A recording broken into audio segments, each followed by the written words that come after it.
नमस्ते, सत श्री अकाल, आदाब। सबसे पहले आप सब लोगों को नए साल की तहे दिल से मुबारकबाद, शुभकामनाएं। जो मेरे छोटे हैं उनके लिए बहुत से आशीर्वाद, जो मेरे हम उम्र हैं उनके लिए ऊपर वाले से दुआ है कि रब ये साल हम सब के लिए बहुत बेहतर और खुशी वाला हो, हमारे देश के हित में हो, देशवासियों के हित में हो। तमाम लोग आनंद पूर्वक पूरा जीवन इस वर्ष में खुशी के साथ गुजारें। और जो मेरे बड़े हैं उनसे हाथ जोड़कर मेरी विनती कि वो अपने आशीर्वाद में मुझे भी अपना हिस्सा बनाएं। दोस्तों, नए साल पर सोचा कि आप लोगों के साथ एक ट्रेनिंग का एक बहुत छोटा सा कॉन्सेप्ट शेयर करूं। हमने इससे पहले एक बार एंडोरेंस पे बात की थी। आज स्पीड एंडोरेंस पे आपके सामने मैंने स्लाइड रखी है। अक्सर हम जल्दी रिजल्ट लेने के लिए गलती करते हैं और फिर खास तौर से 400 से लेके जितने भी ऊपर के इवेंट हैं, 200 भी उसमें शामिल है, या टीम गेम है, हॉकी है, फुटबॉल है, बास्केटबॉल है, हैंडबॉल है और कई ऐसे गेम जिसके अंदर 30 to 40 मीटर के स्प्रिंट्स लगाना पड़ते हैं। और आज की मॉडर्न हॉकी में जब एस्ट्रोटर्फ पे खेली जाती है तो स्पीड एंडोरेंस हमारे लिए बहुत बड़ी प्रॉब्लम करता है। छोटे बच्चों में लैक्टेट प्रोडक्शन ना हो लेकिन उनका स्पीड एंडोरेंस बढ़े, उनकी कैपेसिटी बढ़े, उसके लिए बेहतरीन तरीका है जो मैं आपके सामने रखने जा रहा हूं। सबसे पहले हमें यह मालूम करना है कि हमारे उस बच्चे की मैक्सिमम कैपेसिटी कितनी है। ये एक एग्जाम्पल है, ये वर्कआउट है, एक इंटरवल। इसके अंदर मैंने एक एग्जाम्पल लिया है कि 30 मीटर का अगर टाइम हमने किसी बच्चे का लिया, वो 3.7 सेकेंड आया। हो सकता है 4 सेकेंड हो सकता है 4.5 सेकेंड हो। एक एग्जाम्पल के लिए मैंने 3.7 सेकेंड टू 3.8 सेकेंड रखा है।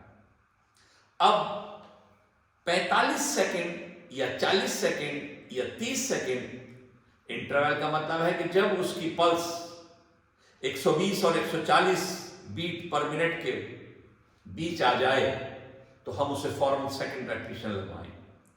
आइडिया के तौर पर 40 सेकंड, 45 सेकंड पे दूसरा रेपिटेशन दें और कॉन्टिन्यूस हम टाइम नोट करते चले जाएं। 1, 2, 3 जितने भी रेपिटेशन हो। मैंने यहां एग्जाम्पल लिया है, मान लिया आपका खिलाड़ी 20 रेपिटेशन लगाता है, दैट मीन्स कि वो उसका 100% हो जाएगा। यानी 3.7 सेकेंड पर रेपिटेशन दौड़कर 45 सेकेंड की रिकवरी पे वो 20 रेपिटेशन लगाता है, लेकिन 21वां रेपिटेशन, 21st रेपिटेशन या 22nd रेपिटेशन पे जाके उसका टाइमिंग बढ़ जाता है। तो इसका मतलब है कि उसमें फटीग आ गया। तो 20 रेपिटेशन उसका मैक्सिमम हो गया। इससे हम उसका सब मैक्सिमल वर्कआउट, मीडियम वर्कआउट और लो वर्कआउट निकाल सकते हैं। 65 to 75% सब मैक्सिमल, मीडियम 40 to 60% और 30 to 40% लो होगा। यानी एक बार आपने ये टेस्ट ले लिया, किसी के 20 रेपिटेशन का मैक्सिमम निकला तो उसका हम 13 से 15 रेपिटेशन यानी 65 से 65 से 75, 13 रेपिटेशन 65 हुए। अब अगर हमें सब मैक्सिमम लोड देना है तो हमें कहीं कोई काउंट करने की जरूरत नहीं है, सीधे हम 13 रेपिटेशन देंगे। टाइमिंग यही होगा, रिकवरी यही होगी। हमें सिर्फ मीडियम लोड देना है। क्यों देना है? मेंटेनेंस के लिए। हम बड़े ही आराम से उसका 40 to 60% दे सकते हैं। और मान लो हमें रिकवरी करानी है तो सेम वर्कआउट 30 to 40% दे सकते हैं। इससे होता क्या है?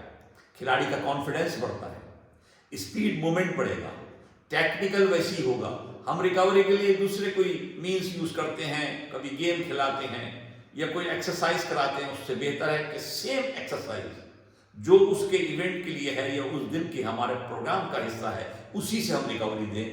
आप ये करके देखिए, आप देखेंगे कि अगर मैक्सिमम 20 है और आपने 6 वीक की साइकिल तक वीक में कम से कम 2 बार इस तरह के रेपिटेशंस लगवाए, सब मैक्सिमम लोड दिया, फिर मीडियम भी दिया, लो भी दिया, लेकिन सेम इसी तरीके से सेम एक्सरसाइज यानी 30 मीटर इसी टाइमिंग के साथ, इसी रिकवरी के साथ, फिर 6 हफ्ते बाद जब आप टेस्ट लेंगे तो उसकी 100% ये कैपेसिटी बढ़ी होगी या उसकी स्पीड बढ़ जाएगी।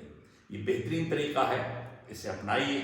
लेकिन याद रखिए कि इस वर्ष हम ये अहद लें, ये शपथ लें कि हम अपने बच्चों को किसी भी तरह से किसी भी मेडिसिन जो बैंड है उसका प्रयोग नहीं करेंगे, डोप के जो नियम है उनका पालन करेंगे और अपने भारत के भविष्य को बचाएंगे।